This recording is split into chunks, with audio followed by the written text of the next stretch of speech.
Yo, what's going on, everybody? My name is Justis. I'm with my guy, What's poppin'? It's poppin'. It's your boy Tyaire. How y'all doing?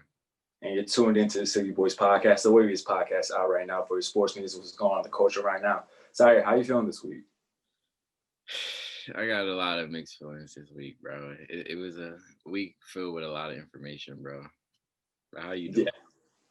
I'm feeling good this week. Especially after that Gucci and Jeezy versus, which we'll get into, which we'll definitely get into that, but also with this whole NBA news week that we just coming to the end right now on a Friday. But I'm feeling good. So with that being said, let's get right into it. A lot of information, like you said, especially from the NBA. So we had two blockbuster trades happen in the beginning of the week. We had the draft on Wednesday, and now at the time of recording this, we're about an hour into free agency. So any major trades or signings that happen right now, we'll get y'all our live reactions to that. But let's start with the blockbuster trades. So we talked about the idea of Chris Paul going to the Suns briefly on our podcast last week. And then lo and behold, a couple of days later, the Suns were able to get it done. Now that Chris Paul is actually on the Phoenix Suns, I want to ask you, does this make them a top five dark horse contender in the Western Conference? Yeah, it definitely puts them in the top five. Like I touched on last week, Chris Paul just adds that presence that team needs right now, and they can really just build off of what they did at the end of the bubble when they went 8-0. And the biggest important piece to this trade is the help it gives Devin Booker. That's why this trade was such a good trade by the Phoenix front office and whoever got it done. And they really looked out, are we going to help our young star? Because, like I said, he's going to facilitate that offense and find Devin Booker in the right spots he needs. And we all expecting Devin Booker just to take a bigger jump next year. So if he's already going to have a breakout year, so called, even though he's been killing his whole career, with Chris Paul running the offense, that offensive mind, they're gonna, yeah, I can definitely see them in that 4, 5, 6 slot because it's so much up in the air right now in the West. So they definitely have an opportunity to take advantage of what they built on at the end of the bubble. And another part with Chris Paul coming to the Suns, the improvement of DeAndre Ayton. DeAndre Jordan, back when he was on the Clippers, of course, the whole Lob City era, we saw him actually become an all-star. So now we'll probably be able to see the same effect Chris Paul had in DeAndre Jordan now for DeAndre and DeAndre and be a little bit more athletic, even more skilled big man. So we can potentially see him be an all-star or be a borderline all-star like 2010 guy next year. So Phoenix Suns, I'm buying. If Phoenix Suns were a stock, I'm buying right now. I'm buying high right now. So we had that trade early in the week, and then immediately a couple hours there, it was followed by the Milwaukee Bucks trade for Drew Holiday. They ended up trading Eric Bledsoe, George Hill, 2 pick swaps, and 3 first-round picks. I didn't like this trade at all. I felt that the Bucks were giving up way too many draft assets for a guy that only makes them marginally better. Drew Holiday is a great defender, yes. He's a great playmaker. He helps you win games. But if you're looking at Milwaukee's roster right now as it is compared to last year, there isn't that much improvement. And if you're going to a final series where your best 3 players are Giannis, Chris Middleton, and Drew Holiday, at most you're getting is 2 games. Like, let's just be real. And I understand why Milwaukee did the move because they're in a win now. You know, if Giannis doesn't get injured, they may have a shot getting a title in the bubble, as we've just seen. But again, you're giving up way too many assets for a guy that only slightly improves the team. Yeah.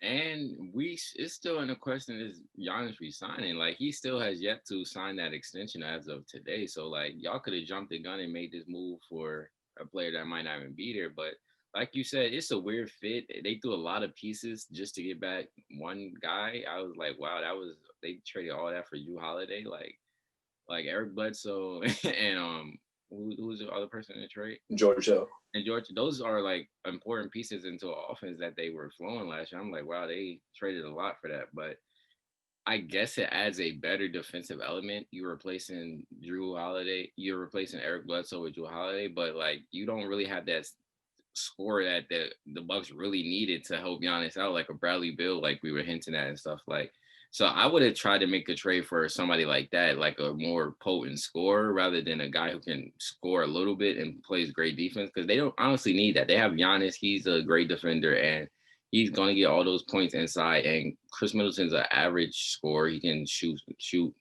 occasionally. He really can't create his own shot like that.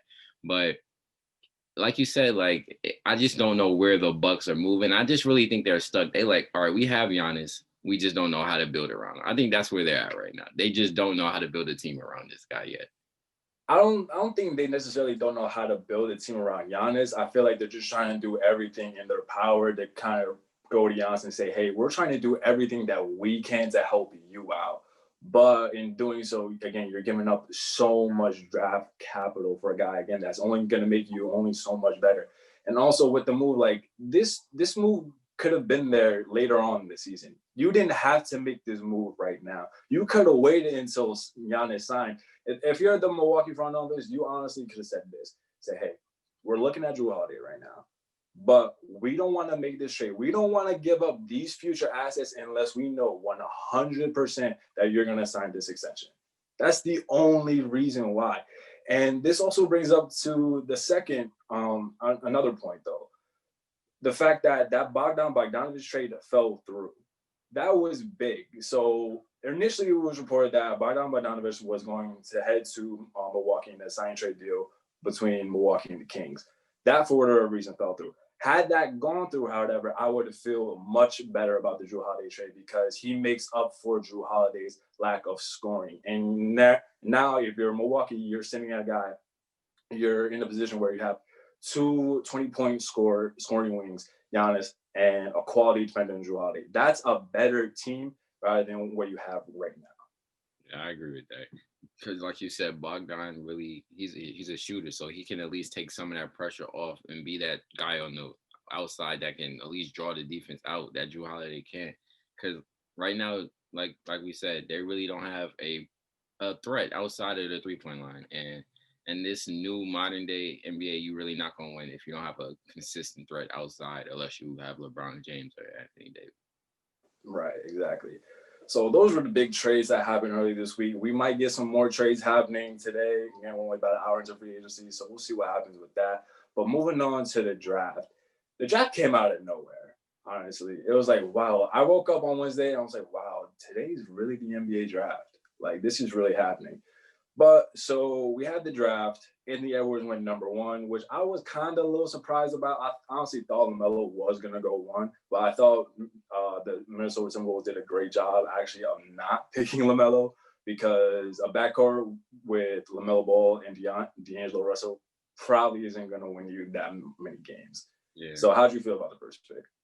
I'm kind of iffy on Edwards. I feel like he's gonna be a bust because like everything I read about him, it's just like he's just an athletic type of kid, and I feel like he really doesn't have a real skill to him. He even said it himself that he really doesn't even like playing basketball. Like the only reason he played basketball is because he grew 6'5" and he couldn't really play the positions he wanted to play in football. So I guess like you had to take him. Like this is just one of those drafts where somebody had to go number 1. That doesn't make them like a number 1 overall pick. But Right. it's a solid pick. Like, but the situation he's going to, he really is not forced to do much. Like they already have the solidified number 1 centerpiece there already. They already have another guy that they can build around too. So like he's really just coming in there just to like see where I fit in. Maybe I grow. If I grow to a guy, maybe I can be like Kawhi, maybe not as to the extent of Kawhi, but still be able to be like a good defender and score a little bit and work on my shot later on in my career.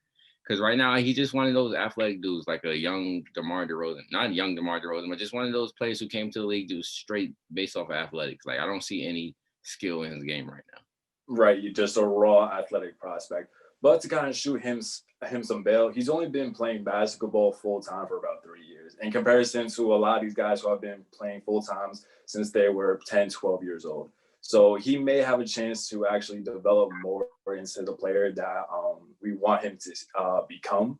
And maybe through that, he does develop a more love for basketball because I did see that as well. He said that he'd rather watch football than basketball, and that rubs some people the wrong way. So we'll see what happens with that. They have the second pick, James Wiseman, heading to the Warriors. We can't mention the Warriors without bringing up the elephant in the room about Klay Thompson tearing his Achilles. I mean, just why basketball gods? Like this dude was getting ready to have a comeback season for the ages. I thought he was going to come back and average something like 27 and just go off, help the Warriors get to the Western Conference Finals, but unfortunately, we're not going to be able to see that.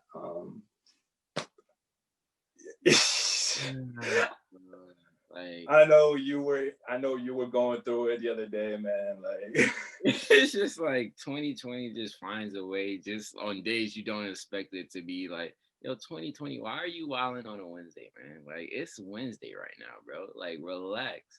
Like, it's not even the season. Like, at least we could have waited to the season. I saw him play a game at least. He didn't even play a game. We had they didn't even get into training camp.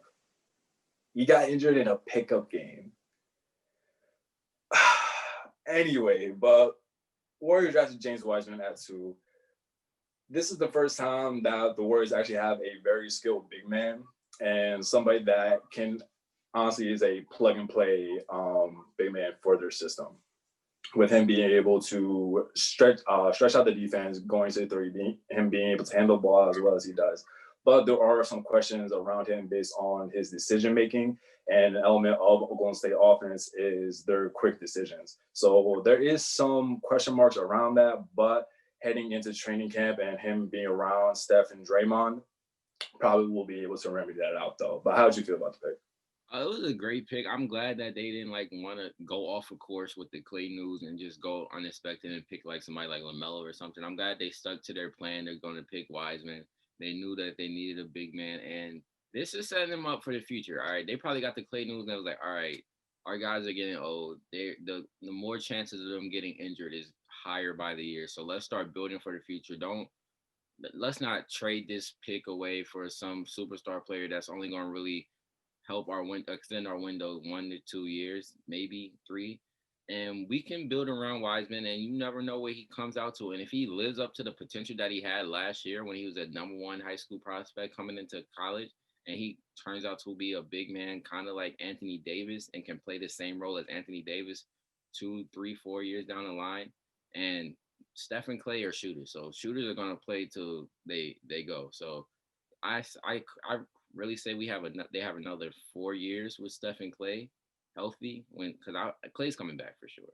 So Wiseman's a great pick for them because he's a different type of kid. Like I've seen him a 7'3" center pull from three before, so he's gonna be special. And I also like the couple moves they made yesterday, picking up Kelly Olynyk. So they really looking like, okay, we're still gonna move forward because you still have Steph Curry at the end of the day, regardless of what everything else. You still have a top 5 player, a 2-time MVP on your team, and when he's healthy, that offense can run just through him. So I still see them making the playoffs. I see them in like the 6, 7, 8 range next year. Just Steph running with a bunch of young guys next year. They got Wiggins, they got Wiseman in there, they got Oubre, and hey, Bob Myers might make some more moves. So right now they're looking up, but overall that was a great pick. And then at number 3, LaMelo going to the Hornets. This was hilarious. The fact that he had LeVar Ball saying, "Oh, I could beat Michael Jordan one-on-one," and the fact that his son got drafted by Michael Jordan's team. That is a hilarious. That's just a hilarious story, one aspect of it. But as far as a pick, though, Charlotte is actually somewhat relevant. This is the first time in a long time that they actually have a guy that is actually kind of worth the price of admission. Now, heading into his rookie season, he's probably going to make a lot of mistakes. A lot. He's going to be raw as hell. But the fact that you have this young point guard at 6'7" that can run the floor that the way he does and is just playmakes that the way that he does is going to put fans in some seats. And LaMelo Ball jerseys are going to be selling out like crazy. Yeah. Yeah, it was a great pickup. But first of all, I just want to say people gotta give LeVar Ball credit. Like he said what he was gonna do and he did it. And just as a black man in America, that just to have a goal set out 20 years down the line and for it to really come into fruition. And as a black father in America where they're stereotyped as, oh, they don't take care of kids, it's dope to see that, hey, I was able to have 2 sons in the top 3. And that's never been done, period. So that's dope. And you could call him crazy, whatever, but he got it done. But as far as the pick for the Hornets, it's great. I think we all know what's going on with the Hornets. Mike is just really looking for a box office draw right now. Like we heard that with the Westbrook trade rumors, and now they pick LaMelo, but I feel like he's gonna grow in that offense. They got him. They have Graham from Kansas, so like it's gonna be a nice high flying offense. They got Miles Bridges. It's gonna be a fun team to watch, bro. Like Melo, he's a scorer, but his passing is a different type of level. So just to see him in that offense with all those athletes, PJ Washington, it's gonna be a fun team to watch. But they're still gonna be a bad team, like you said. It's gonna take them some time, but they're gonna be a fun team to watch at least, though. They're probably going to be the number one league pass team heading to next year. On the night where he said, "Oh, are the Hornets playing? I don't care that they're blowing out. Let me just see LaMelo just run the floor and do what he do." Exactly. So, They got a lot Charlotte fans, you got something. At the end of the day, you got something. Any other picks that kind of surprised you, or any other takeaways from the draft? I think the Knicks pick was people weren't expecting Obi to fall that far, so I was just surprising to see him going to his hometown team and just overall what the Knicks are doing right now, just clearing space, trying to get the big fish that everybody think is coming, Westbrook. So it's interesting to see Leon Rose try to turn the Knicks ship around, even though it's a hard task. But just Very, that, very hard task. yeah. But that was just good to see Obi getting picked by the Knicks. That was just a nice little feel good story. It was a feel good story. I was actually surprised the fact that they didn't go with a guard. Killian Hayes was just looking at the draft. I thought that Knicks were going to try to end up getting Killian Hayes. He literally goes one pick before. So I wonder if that's going to be kind of a repeat of Steph getting being picked one pick before at 8. So, I mean, we'll see what happens. I like Obi Toppin as a prospect. I think the Blake Griffin comparisons are a little far fetched, but I think he's still going to be a quality player for them. Excuse me. So we have that, and then we got NFL. So Kyler Murray, Russell Wilson, father and son going up against each other again Thursday night. That was a fun game to watch. Seattle almost choked it towards the end, but their defense somehow came through at the very end with a clutch sack against Kyler Murray. So now Seattle is leading NFC West. They need that game in order to get some room in the playoff seeding. How do you feel about Seattle going into the playoffs right now?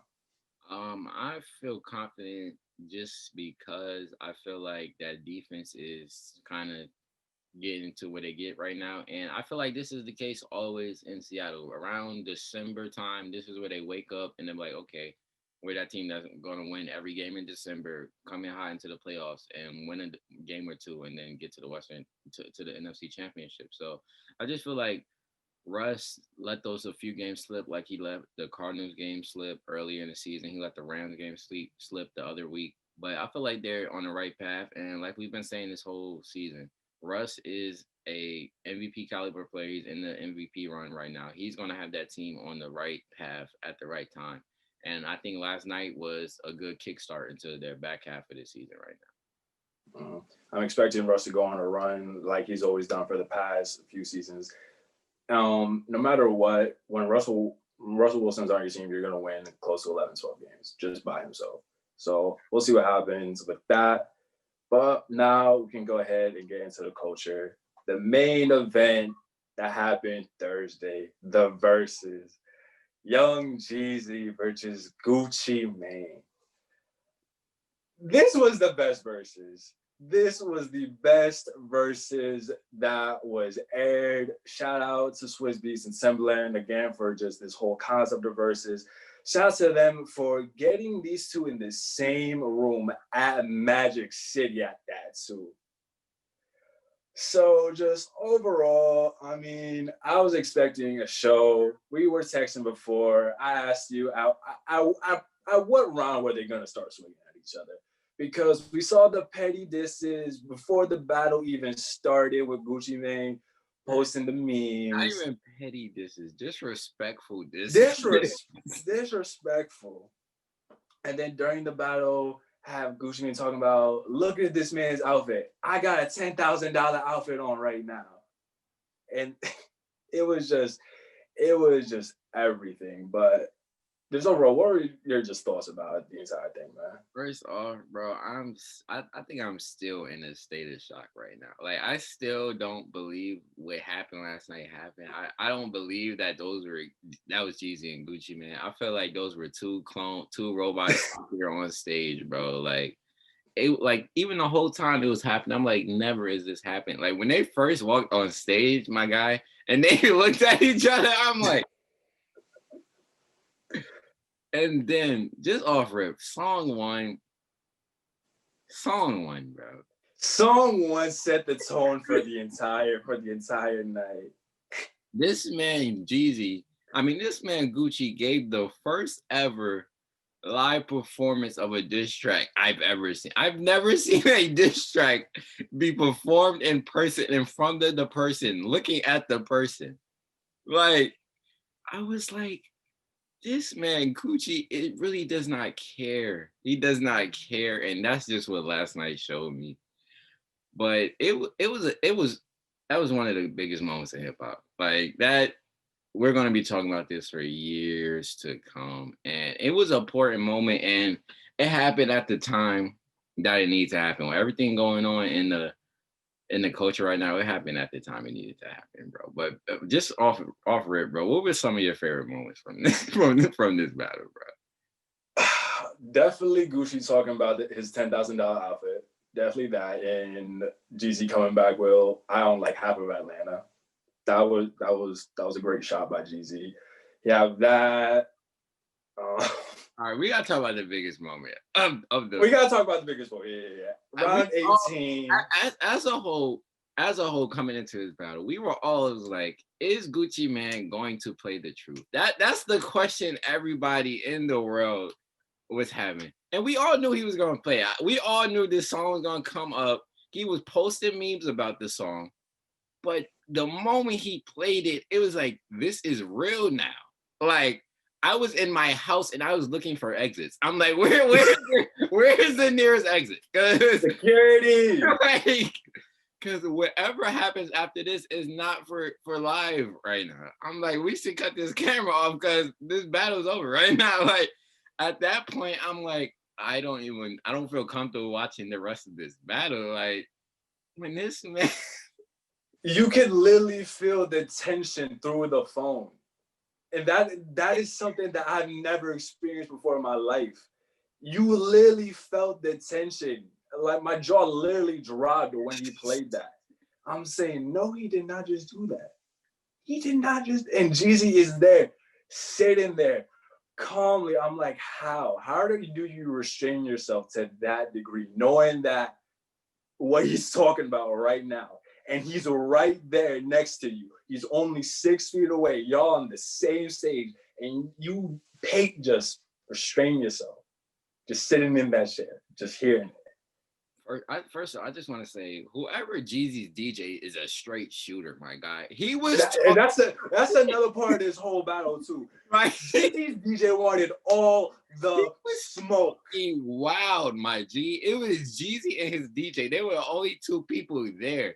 Gucci had a whole gang of people with him. This man, Jeezy DJ, was talking wild, my G. I was like, fam, this is not a versus. This is about to be a shootout. I'm like, Swiss and Timbaland, I know y'all wanted to have a moment for hip hop right now, but these two niggas is about to shoot this shit the fuck up right now. But it's a weird dichotomy with this situation. Like, on one side, we needed what Gucci did last night. What Jeezy did. Jeezy stood up and he took the moment for what it was. He saw what it was. He's like, yo, everything that's going on in rap right now, we played a part into this. Like, we're the one who introduced this type of culture. Like, people could say 50 and Ja Rule. Like, 50 and Ja Rule might have kicked off all this beef rapping shit in hip hop, but Jeezy and Gucci put it to the main front. Like, The Truth was one of the biggest diss tracks ever. And just because, like, and then that whole Truth thing just bled into Chief Keef and the drill era and just all that. So now where we're at with all these rappers are dying, Jesus like, yo, It's 15 years after the fact, bro. Yeah, I sent my friend over to go kill you. You killed him. This what happened. Let's just bury this. We're grown men. We 40. Gucci, you about to have a kid. We too grown to be acting like this. We lost too many this year alone for us to keep playing, bro. Like, why are we still playing around like we're back in 2005? Like, we not those same broke trap dudes that we were back then when we were beefing, bro. We rich, like we said. You got a $10,000 fit on. I got 2 properties. We have labels. We doing all type of rich stuff. It's cool to be old. It's cool to live. It's cool to grow up. It's cool to have a family. And that speech he did was great. But on the other hand, there is the street aspect to this beef. And if I'm Gucci, man, I probably have the same type of energy. I'm not gonna lie. Everybody talk about be the bigger person. I might have came in with the same energy Gucci man had.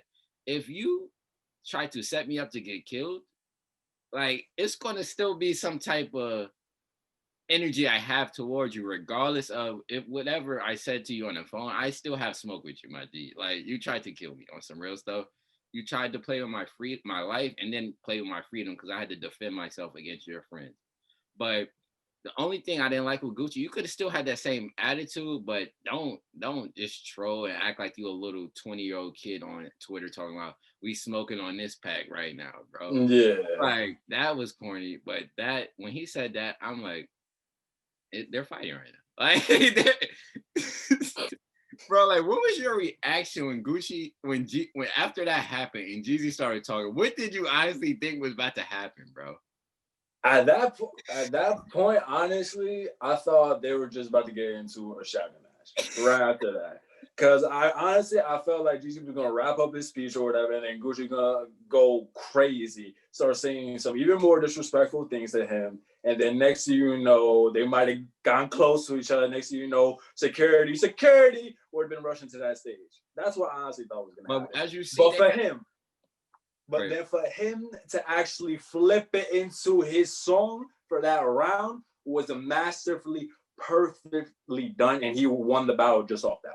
Like I said, we all knew it was gonna be played. So Jeezy even knew that song was gonna be played. Like he talked about on the Breakfast Club this morning. So that's why I really big up Jeezy because at the end of the day, the culture right now, this street stuff, we don't win from it, bro. It just tears us and deteriorates us, bro. Like he said, we are the culture. We are stronger together, bro. Like that moment at the end when they perform So Icy, that's a powerful moment. You cannot stop us when we're together. And that's what that battle showed me, just as a whole. For anybody that's beefing out there in the streets, if these two dudes were able to get on the stage together, and even if we saying they didn't squash it, but they were able to be men and come together and perform this song together, we should be like, all right, we gotta stop killing each other. We gotta work actively to make this better. Because at this point, we're still in 2020 facing the same problems that Biggie and Pac face, that Gucci and Jeezy face. Like it has to stop at a point that Ja and 50 face. So I'm glad that's why I'm glad. I don't care about the songs. I'm glad that Swiss and Tim really opened the opportunity for this moment to happen for us to talk. And it came at the right moment with all this stuff that was going on with all these rappers getting shot. We needed that. And just that moment of them performing So Icy, that might be one of the top 5 moments in hip hop history, honestly, I think. Yeah, we're gonna be talking about this for years to come. Yeah. We're gonna be talking this about like our kids, like, hey, these two guys wanted to kill each other at this point, but yet they were still able later on in life to be like, hey, like we can work this out. Exactly. And that was, like you said, a really, really just powerful moment overall, man. And just on the music side, I mean, for them going song for song, it was great. You know, for me personally, I didn't know a lot about Jeezy's catalog, so that was really like my first real introduction to him. And I gotta say, I'm a fan. I am a fan. There's just something about that grittiness to it. I love it so much. And even still with Gucci, some of the older tracks that I haven't heard before, still I was really put on. And overall, just a great night. He was getting me tight. He didn't play none of the hits. He was focused too much on the. He came in there for his sole reason. I'm causing destruction. He came in there dressed as a black Air Force One, my G. Like he was not focused on this battle, bro. Because he missed so many different songs he could have played, bro. He didn't even play Freaky Girl. He didn't play Ole Do It, Dylan Muse. Like he didn't play a bunch of them hits, bro. But like you said, overall, it's a battle. It was a great battle, and hopefully we get a song out of this or something, or a tour in the future. Maybe not, because I feel like them dudes still probably hate each other. But it was, it's like, I mean, like it's one thing to go out and perform a song with a dude, but to actually go on tour with somebody that tried to kill me, like that's different. Like, nah, just don't do that. Like we can be at peace with each other from afar. Like I don't gotta be with you like that. now that I never thought I would see this happen, bro. So now this actually has me thinking like we might actually be able to get a 50 job battle one day. But 50 is too petty for that. 50 is too petty for that. Gucci was too petty for it. Like Gucci and 50 are the same dude. So honestly, it can happen if the bag is right. 50 might do it, bro. That you just brought that key point right there. If the bag is right, 50 will do it. That's the only reason Gucci did this. Because I'm hearing the bag was around like $1 million. I feel like that's the only reason Gucci did it. If Gucci did it for $1 million, for $1 million, 50 gonna want at least 5. Yeah, 5 to 10. You gotta get 55. But if Gucci and Jeezy had 1.8 in there, 50 and Ja will break the internet, bro. They would. Yeah. They would break the internet. Yeah, that was, and not even that was just 1.8 on Instagram. Worldwide, it was 5.5. Exactly. Just everybody came out. I mean, just history. Just history. Great history, man. All right, man. So let's go ahead and get into New Music Friday. We had a lot of good releases this Friday. So we have a Meek Pack that dropped. We had St. John's album, his 3rd album that just came out. We've had Baby Pluto Deluxe that just dropped, featuring another 8 songs. And also Gucci and Jeezy. Jeezy releasing Recession 2, and Gucci just releasing just a compilation album with all of his mixtape hits. So where were some of your favorite listens from today? Today, I was only really able to listen to the Meek album because I had work earlier, but I'm going to check out that St. John album, though. But speaking of St. John, I just got to tell you one funny thing, bro. Guess who blocked me? Did Mo block you? Why the hell? What did you do?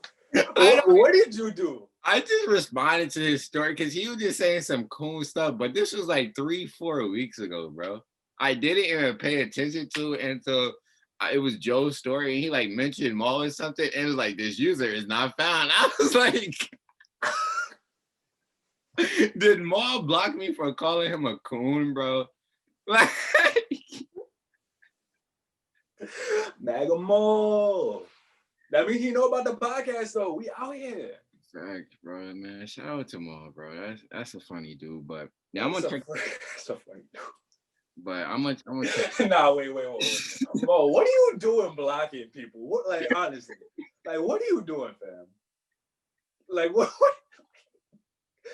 Fam, we're 20 years old, fam. Like, we're youngin'. I'm a 20-year-old kid, fam. We're 20-year-old kids on the internet, bro. You're damn near 40. What are you doing? Your brother started Rockefeller Records, man. Bro, you always want to be the cool dude in the room, the hardest dude in the room. What are you doing blocking 20-year-olds on the internet? Like, come on, just really? Fam, you're friends with NBA players, dog. Like, your family with Jay-Z, bro. Like, that's enough. Like, fam, you don't gotta, you don't, like, what are you doing blocking? Like, just, what are you doing? Nah, that's hilarious, bro. When I saw that, I was dead, bro. I was so dead. I was like, never did he block me, fam. I'm like, you a grown-ass man, my G. The internet got people changing, bro. Honestly, the internet got people messed up. Hey, I don't know, bro. Speaking of St. John, though, I was able to listen to it. Overall, really liked it a lot. I listened to his past 2 albums. It was similar to what I heard from the Gunna album, just a more refined sound for him. And I loved his vocals on there. Beat selection was great. His features were great. And overall, just a really good album. The little Meek tape, I really like that as well, especially the song with that boy Doug. That was probably the hardest song on there. Trying to think what else. And then Baby Pluto. Baby Pluto had an additional 8 songs. Again, Future and Uzi just getting right back into that toxic bag for about, I want to say about 3 to 4 of them, which was really great. And then, of course, we got to talk about the Queen. The Queen. Chantel May came out with another one. Fam, that is a classic in the making. I don't want to pretend. If you don't know Chantel May by now, you should. Go listen to that right now because she is a star in the making. Bro, like she just gives me the Aaliyah vibes like to a T, but I just feel it through her. And it's just like we need that right now. Like the 90s, they had all the different type of R&B artists. They had Mary J, they had Mariah, they had Beyonce and Destiny Child in them, but Aaliyah was just that different vibe, and everybody just felt that and was like, "Yo, this girl right here is just something different about her." And we knew if Aaliyah would have stayed here longer, she would have been the queen of R&B. Beyonce probably wouldn't have been what Beyonce was. And I just feel like Chantel May just has so much similarity. She just has a pure singing voice, like straight from like an angel or something. And with the production behind her, and she's bringing back the old vibe, bro. So like you said, that song is a classic. That I'm hoping it's leading to like an album at least or a little EP or something. Cause we just need some more music from her, to be honest, bro. Like since we heard her on again, bro, like we've been saying all year, bro, she's up next in R&B. Yeah, and she did say that she is gonna come out with a project. So hopefully that's soon. I'm hoping by the end of the year comes out, or if not, by the end of the year, early 2021, because I want to see a full length project from her because that if she doesn't get put on until then, that will be the one to really get her name really out there and have everyone experience just the angelic voice that she has, just the raw, just it's you, like when you listen to her, you just go into a different world It's and just you feel every single word that she says. it's like she's hugging you. It's like a nice warm bowl of soup when you're sick or something. It just hugs you and you just like, yo, this feels great. Like it just reminds me of the greats, bro. Like when Whitney, I might be comparing her to crazy people. That's how I feel about her, bro. Like I just come comparing Like her. she's that no, Like, but she's literally that good. Like I only had to listen to it once to know that hey, I can see, like I already know I'm going to be playing this when I'm 40, 50 years old. Like I already know that just off the first listen. Like, and for no other artist that has really happened up until her. Like that's saying something. and it's just something to just see an artist in the beginning stages, to see where you start and like, yo, when you go crazy, I remember when you was still there, but you had it when you weren't even there yet. That's the thing. These artists always have it. And I can see that she has it, bro. It's just gonna take time for somebody to really come in there and shape that for her, bro. She has it, and then once she hits her prime though, because she already has it right now in the early stages of her career right now. But when she hits her prime though, we're talking different. Right. That's going to be a different artist. That is going to be honestly, she might be the one to really change R&B. Honestly, I mean, she's gonna bring it that feel back, bro. And when she get with the right writers, bro, go back to them old school '90s writers, bro. That's still out here writing. Go get a track from Ronnie Jerkins, Brian Michael Cox, or something. Come on, bro. Babyface throw her a record or something. Like, come why not, Babyface? Go ahead and do that. Just go ahead and do that, man. on, bro. R&B is in a good place right now. That's all I'm gonna say, bro. R&B is we about to see the switch again, bro. It's about to be the rebirth of '90s R&B right now, bro. R&B is about to be at the forefront of pop culture for me now, I believe. Hey, I'm looking forward to it. I can't wait for that. Mm. With that being said, I think we're gonna wrap that up, bro. But real quick though, I saw this tweet that made me it just left me speechless. So I'm gonna just read it to you, fam. She says, so my baby daddy been talking to this girl and she been making him happy and whatnot. They never met and it's been 3 weeks. She keep making excuses and now he thinks she a catfish. He want to email her, Max and Nev. So should I tell him it's me or do y'all want to see me on TV? Where are we at right now when your baby mother is catfishing you, fam? Like, what is going on in people's lives right now? What is going on through people's heads to make this thing like, nah, this is okay. Like, I'm bored and I'm just gonna go ahead and do this for the hell of it. I saw this, bro, and this is nothing new, man. Like, this is nothing new at all. Girls have been setting traps for their boyfriends to see, oh, is he gonna take the bait? And is he gonna do this? And I feel like if you're doing that, you shouldn't be in a relationship, my G. Like, if you're setting baits for your boyfriend, you obviously know he's not the dude for you, and you obviously know you don't trust him at all. So why are you even doing this at all? For what? And okay, yeah, let's say like you set up a trap, he takes bait or whatever. Where does that leave you at the end of the day? Where? Because now he just hates you at that point. You really didn't get anything out of it other than a laugh. And yeah, you can say it made you feel good in that moment. But that's it. And like, if you really think like you're gonna try to like get with somebody else after that, like, oh no, like people are gonna know about that because he's gonna tell. And I hope that he would tell other people about you, like, yo, no, don't get with her because she's crazy, bro. Imagine some reaction when he's setting up the date. He's like, yeah, we about to meet up at this restaurant, bro. So he's sitting at the table at the restaurant. And then he just see his baby mom just pull up to the table and sit there. He's like, what you doing here? Like, he's like, I'm supposed to, like, what are you doing here? Like, he's probably like, she's like, no, I'm her. Like, fam. If that were to happen to me, bro, I would just get up and just walk out. Like, I'm just gonna be like, wow, and just walk the hell out. I'm deleting her number. You sick, bro. You know, because he thought he was about to cheat tonight, bro. Like, he oh yeah, most definitely. He's like, yo, I got it. I finally got it. He's like, I told her for 3 weeks. I don't have to deal with her no more tonight. I don't got to deal with this chick tonight. Nope, you still got to deal with her. It's probably the worst. And it's even worse now because she caught you up in some shit. Yeah, firsthand, she caught you. And she's been known for like a month. So she's had things, she's been prepared for this. She's been prepared to wild out on you. You don't even have nothing. You're not prepared at all.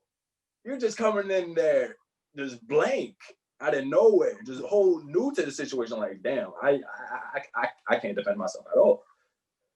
Like, usually, like, you can at least lean on one or two things, but no, you can't at that point at all. But as a dude, how dumb are you that you don't know that you're texting your baby mom? Like, you can't. Nah, this is dumb. Like, I know some. Like, how is this house set up, man? Like, imagine every time he text, he heard a ding in the other room, and he just wasn't paying attention to that shit. Like, it's like phone's on silent. Mm-hmm. I'm like, she would have had to slip up a little bit, slip up in her mannerism. I would have caught it like at least. I might have not caught it 3 weeks later, but I would have caught it at least a day or two after. I'm like, all right, I know who I'm talking to right now. Like, get off of my phone, bitch. You called me. We're breaking up. Right. Moral story: don't trap. If you feel like you have to trap your man, don't be in that relationship anymore. That's it. Anything else you want to add, Brody? No, that was it, bro. Y'all stay safe out here, bro. Like, it's getting wild, bro. I just don't know what's going on in the world anymore, bro. Like, I just don't know where I stand on some topics, bro. Just like, it's just like shit is just crazy at this point in time, bro. Like, I tried to listen to Meg Thee Stallion's album. I just want to hear what she was saying, bro. Her first song, she was using the Who Shot Your beat. I'm like, my nigga, like, I can't do this. Like, I cannot do this right now, fam. Like, Nah, I gotta listen to the album. Nah, Man, that's how she starts off the album. Nah, I gotta listen to it. Nah, man, nah. I was just like, I'm trying to defend you, but like you coming up with the Who Shot Shit remix, my nigga. Like I can't do it. Like just everything that has happened this year, just Trump taking L after L again, bro. Like you said, bro, he's taking 10. Oh my God. Oh my God. Did I not call it? I did. He's officially a two-time loser, fam. He's like a 10-time loser, bro. 10-time loser, 20-time loser. He's a fucking loser. We counted every fucking vote, and guess what? You still lost, fam. You still lost. And yet, bro, what really gets me, like, just honestly, it's hilarious to me. It's the fact that this information comes out. It comes out. People are still in denial about it. They're still in denial about the facts. They're still in denial about how democracy works. They're saying, like, no, there has to be a slip up somewhere, some way. Fam, his lawsuit, bro, like, his lawsuit just got dropped in all those key states. The votes were counted in all those key states. There's literally nothing more to do right now. Bro, So all his Republican homies literally like, fam, we cannot help you out anymore, they literally cannot help him at all. Like they're like, what do you what you asking us is the same thing you're complaining about right now. That's the only way we can help you, fam. It's by cheating, my nigga. Like we can't help you, dog. We can't. We can't. Like no, we're not gonna get locked up for you. Hell no. The fact that Lindsey Graham literally was exposed for telling a Republican Secretary of State to throw away votes, my G. Like that was like the Republicans have came out against you, fam. Your own people have turned against you. Just wrap it up at this point, bro. Like, bro, the day after Joe Biden was predicted to win, after Joe Biden fled Pennsylvania, Melania had the truck outside the White House. Had the moving truck right outside the White House packing her things, bro. You need to be doing the same thing, dog. And the thing boy is funny. Boy is just people are funny. The next Verzuz is the transition, bro. Whenever they transition, that's the next Verzuz, bro. Cause that's where Trump gonna be in there straight like Gucci was last night, bro. Saying anything, bro. Nigga might fuck around like we smoking that on that boat pack right now. I'm like Trump, you're 73 talking about this shit. No, relax, my G. Like, like in this situation, I've been thinking about this since Trump lost. If Trump was to like swing on Joe Biden, like who does Secret Service like protect at that point? Because like they still have to protect him even though he's not he gets Secret Service for life. So like who do they really protect, bro? If like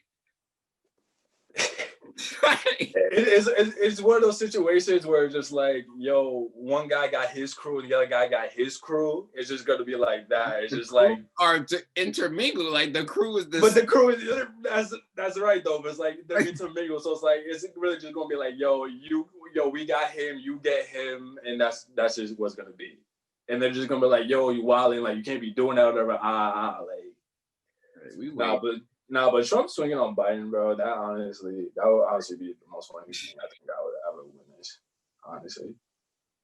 I'm like, why are you even swinging on? Like, why is it this much smoke between y'all, fam? Like, y'all were in a presidential race, bro. Like, y'all are not ops like that for real, bro. Like, that's it, bro. If anything, Joe has more smoke for him than he does for Biden. Like, you better be worried about the Cuomo's, bro. If they catch you outside, they're jumping you, Trump. Chris Cuomo sees Donald Trump on the street, bro. It's on site. It is on site. Oh my God. We heard what Governor Cuomo said. He said, if I wasn't the governor, I would have decked this man in his face. I would have been decked him. Bro, that's where we at in this. I'm glad 2020 happened because we would have never experienced when the governor of New York said he wants to deck the president of the United States, bro. Like, we would have never thought that would happen, bro. But that's the most New York thing ever. Like, like, nigga, I'm gonna deck the president. Nigga, like, It's on site. I'm gonna deck the president on site and stomp him out in my Timbs. bro, great. That's just what it is. That's just what it is. Oh man, that's great. With that being said, thank y'all so much for watching. Make sure to like, share, subscribe. Doing just one of those things helps us out greatly, and we really appreciate that.